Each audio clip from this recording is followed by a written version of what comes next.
Jornal Jovem Pan de volta nesta segunda-feira. Mais uma vez, obrigada pela companhia nesse comecinho de semana. E a gente volta a falar da soltura do ex-governador do Rio, Sérgio Cabral.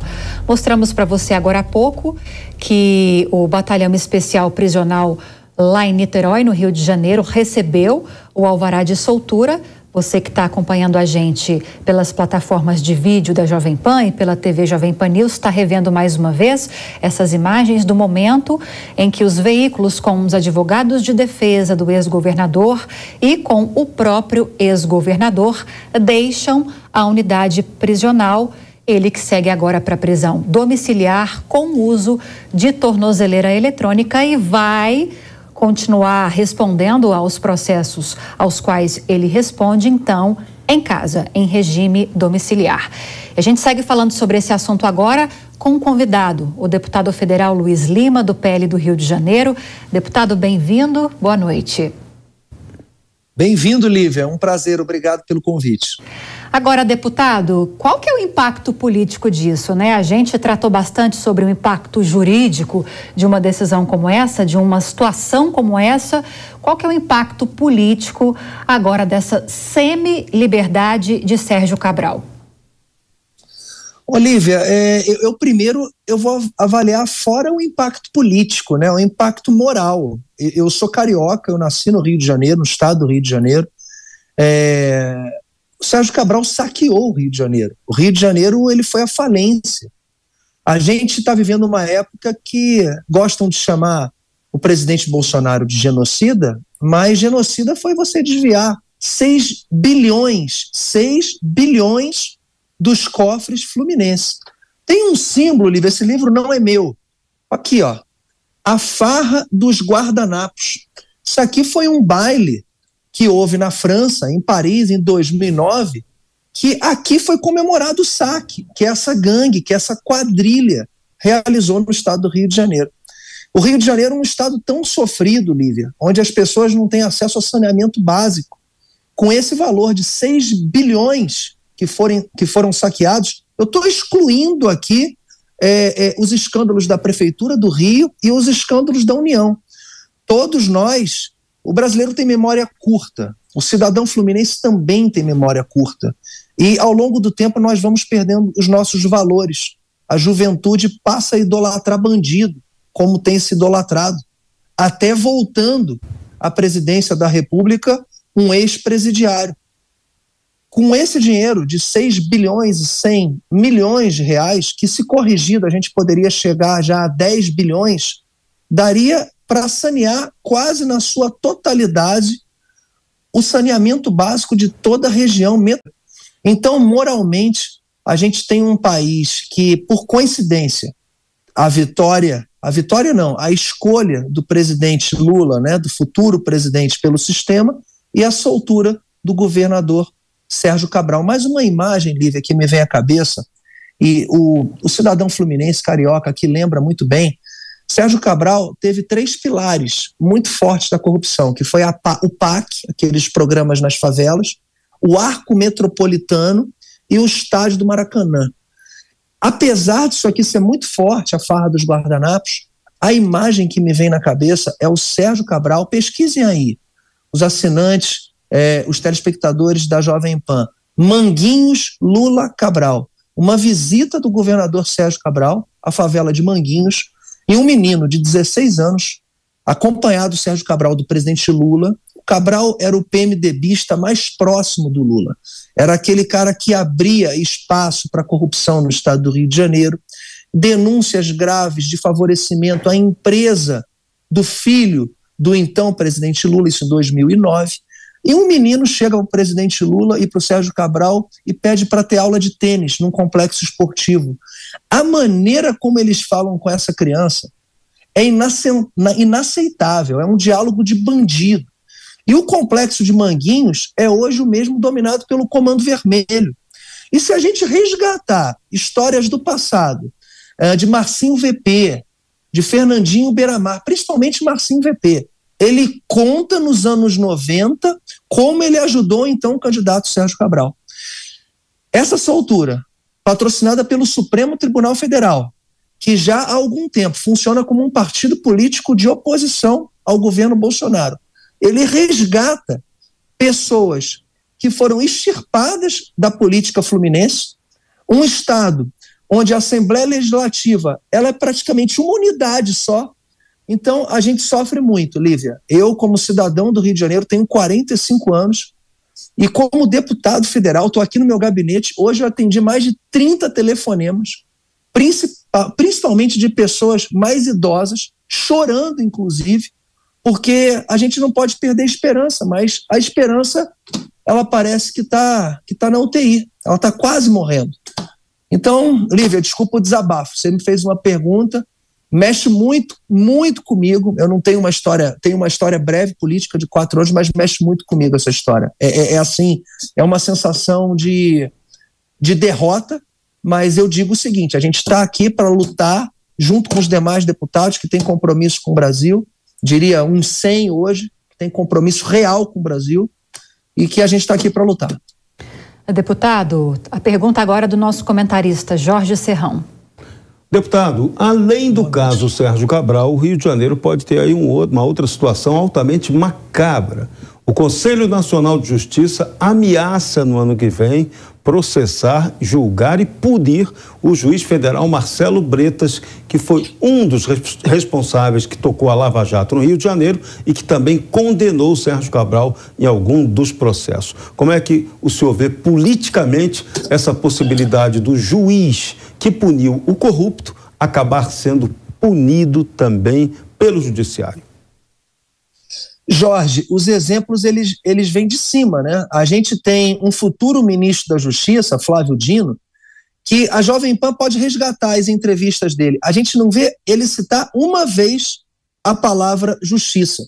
A gente vê ele mais preocupado em fechar clube de tiro do que o baile da Vila do João, semana passada, onde tinham mais de 50 fuzis dentro de uma festa chamada Baile da Disney, patrocinada pelo tráfico de drogas.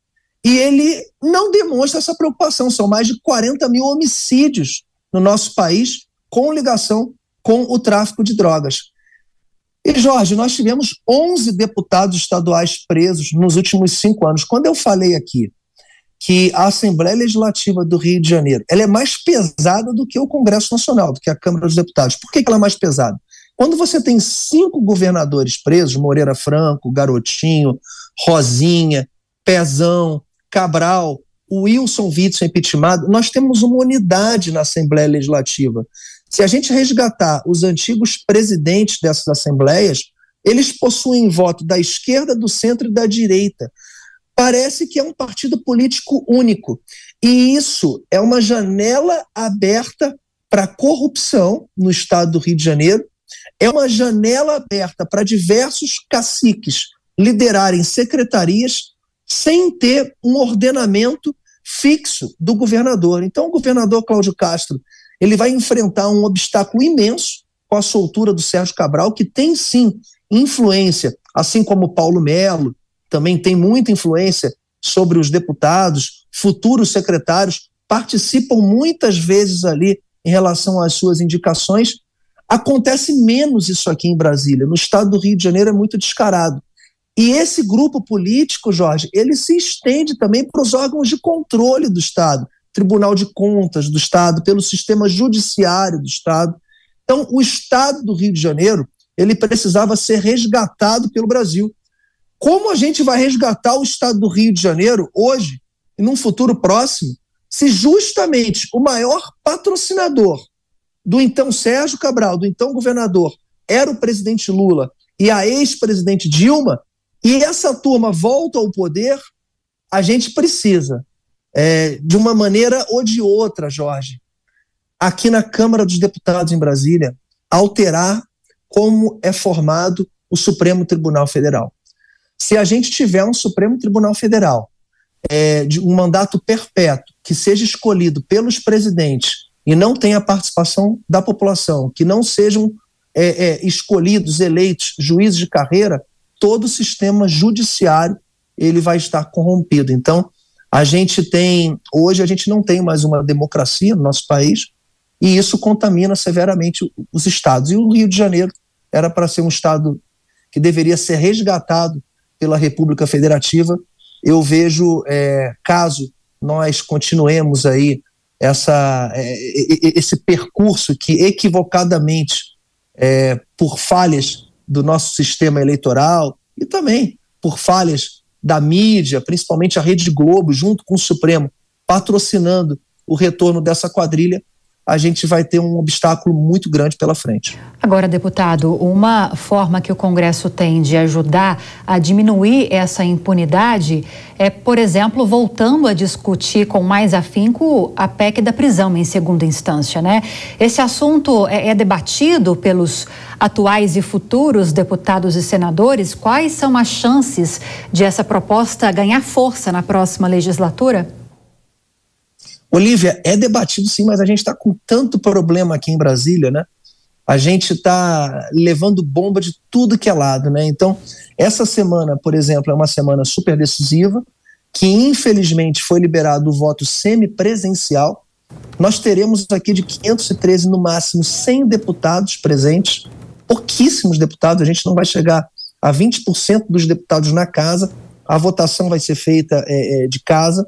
Na semana passada nós tivemos um equívoco danado, muitos deputados não estavam prestando atenção na votação, até votariam diferente em relação ao que houve com o Aloysio Mercadante. A quarentena passou de 36 meses para 90 dias, para 3 meses, abriu-se também a oportunidade de aumentar a verba de patrocínio dos meios de comunicação através das estatais. Então eu vejo que tem vontade sim. Mas hoje a maior preocupação dos deputados que estão percebendo que o Congresso está cada vez se apagando em relação à atividade e à relação de pautas de políticas públicas, a gente vê um Supremo, Lívia, que hoje ele praticamente faz o que o Congresso tem que fazer, que é criar, alterar e revogar leis, né? Fiscalizar. A gente vê um Supremo que interferiu durante o período da pandemia, fazendo com que o governo federal não tivesse ingerência sobre os seus investimentos nos estados e municípios, tornando estados e municípios estados semi-soberanos. A gente teve uma sangria de recurso público. Então, eu acredito que o principal foco, hoje, amanhã, teremos uma reunião com o presidente da Câmara dos Deputados, Arthur Lira, cerca aí de 30 deputados já confirmaram presença, uma reunião presencial, justamente para manifestar a nossa preocupação. Então são 11 ministros que não foram escolhidos pela população, que não, na sua maioria, não tiveram carreira de juízes, que foram indicados por ex-presidentes, que defendem pessoas e grupos políticos e que basta um partido, por exemplo, a Rede de Sustentabilidade, tem 2 deputados federais eleitos para 2023 e somente um deputado federal na atual legislatura. Só nos últimos 2 anos eles ingressaram com 20 ações que foram acolhidas pelo Supremo e que prejudicaram muito a governabilidade do nosso país. E, novamente, eles são 2 deputados federais. Então, o processo democrático está em risco. Então, todo cidadão brasileiro procure entender que se vocês não protestarem e cobrarem os deputados e senadores, a gente não vai ter um processo democrático fiel no nosso país. Então, as Forças Armadas são muito importantes? São. Eu tenho esperança nas Forças Armadas? Tenho. Tenho orgulho das Forças Armadas? Tenho. Mas está aqui no Congresso Nacional a solução do problema. Enquanto os senadores não pedirem um impeachment de um ministro ou chamar um ministro em uma CPI para que ele dê respostas a absurdos cometidos no atual momento do nosso país, nós não vamos mudar essa situação. Serrão. Então essa questão é grave. Então o senhor acha que é possível que a próxima legislatura tenha articulação suficiente política para fazer essa mudança na regra de escolha de ministros do Supremo Tribunal Federal? Essa vai ser uma prioridade definida por vocês aí do Partido Liberal, por exemplo?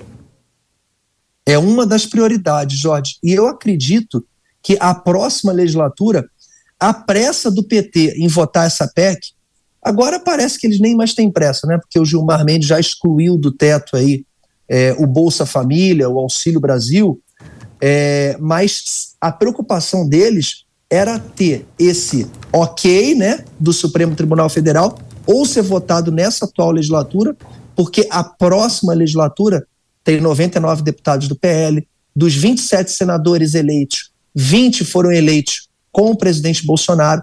Então, o PT vai ter muito mais dificuldade em aprovar, excluindo o STF, né? Imaginando que nós não seremos governados pelo Supremo Tribunal Federal, imaginando que nós teremos uma harmonia entre os poderes, né? Que eu acho que eu estou sonhando muito aqui. Mas falando somente de Congresso Nacional, a próxima legislatura é muito favorável para essa demanda, por exemplo, a prisão em segunda instância. Pois bem, queria agradecê-lo, deputado Luiz Lima, do PL do Rio de Janeiro, por analisar a situação que a gente está vivendo hoje, como essa soltura do ex-governador do Rio, Sérgio Cabral, e também falando de articulações no Congresso Nacional. Obrigada pela participação, boa noite, boa semana. Obrigado, Lívia, obrigado, Jorge, e obrigado por vocês permitirem que a gente fale a verdade na televisão. Muito obrigado.